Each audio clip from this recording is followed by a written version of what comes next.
Hello, my name is Sarah Palmer, and I read the book Search for Significance by Robert McGee, and here it is, book in hand. And the main thesis of the book was that this search for significance, it begins with the fall of man. So ever since man was first deceived by Satan's lies in the Garden of Eden, this robbed man of his true self-worth and put him on a continual but fruitless search for significance through his own successes and the approval of others. McGee takes us on a journey through looking at some of our most deep-rooted problems and their answers. The four he goes through are the performance trap and its answer, justification, the approval addict versus reconciliation, the blame game versus propitiation, and shame versus regeneration. As I got into this book, I realized that I had the problem of perfectionism, but it was merely a symptom of my much bigger problem, my fear of failure. I look back on my life and I realized that traces of this performance trap were always there. My patterns were always the same.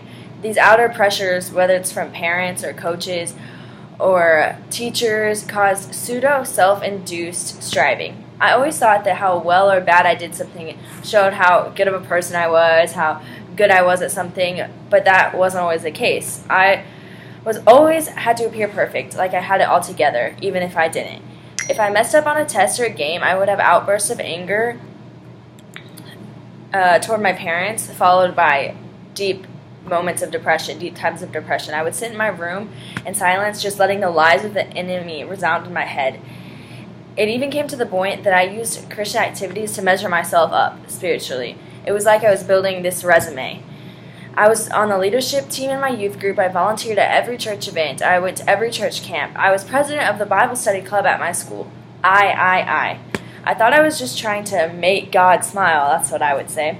I was pleasing him with all of this, when in reality he was saying, "My child, you are already fully pleasing to me. Don't wear yourself out. Just let me work on you. Rely on me." This caused me to stretch myself so thin. I avoided risks like the plague. That was another one of the symptoms that I mentioned in the book, the avoidance of risks. I did not want to fail, so I studied extra hard. I worked myself for 3 hours a day in the gym so I could be better on the field when I was playing soccer. I avoided classes I might not get an A in, and I hated confrontation or conflict. These are all symptoms that are listed by McGee in the book of my performance trap problem. I was only perfect when I made sure there was no chance of failure. It was a constant juggling act that wore me down. So what I've learned is I have been prideful. I have believed that my achievements have had more merit than God's greatest achievement on our behalf, the cross. And because of Jesus' work on the cross, we are justified to God. That's the answer that is mentioned for the performance trap, justification. I do not have to perform or be afraid to fail. When God sees me, he sees Christ and his righteousness, not me and my failures.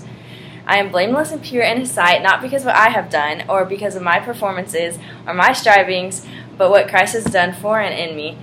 In Isaiah 64:6, it says that our own righteousnesses are as filthy rags to Christ. I could perform all my life and still never be good enough to meet God's standard. But thank God for Jesus' work on the cross, because I can never fall out of his grace. I am his child, and when I fall down, he isn't there to strike me down even more. He is there to pick me up and help me keep going. And that is love, and that is grace. Christ took all of our sin and guilt on the cross. We don't have to feel the condemnation anymore. Our record is erased when we put our faith and trust in Jesus Christ. I can now have peace of mind, and I'm no longer controlled by my worry or anxiety of always being perfect. I have the peace of Christ that surpasses all understanding. I am completely forgiven by God and fully pleasing to him. Before, I knew all of these things in my mind, but I never let them seep into my heart or my soul. I never felt it deep inside. I never applied it to my life. Now that I have identified my main problems, I see the way God's truth can dispel all of Satan's lies over my life. So, a big thing that I learned from this book is this chart right here. So it talks about the 4 different false beliefs that McGee has talked about, and their consequences and the specific solutions and the results of God's solutions. So that's where he talks about the performance trap, the approval addict, the blame game, and the shame. And he talks about how we can dispel those with God's truth. So now the hard part is continuing to believe and live this out. These step questions in the back of the book, it's the whole second half of the book. Basically, there's a bunch of step questions to help you think about your own life and apply this truth to your life. And I learned a lot through doing those step questions because it made me really think about my life and think about the application of these things and what I was really struggling with. So I will definitely be using these in the future for counseling with friends, clients, etc. It's been so foundational to my future career and life. Now that I'm working on myself, I can help others to find their significance and hope as well.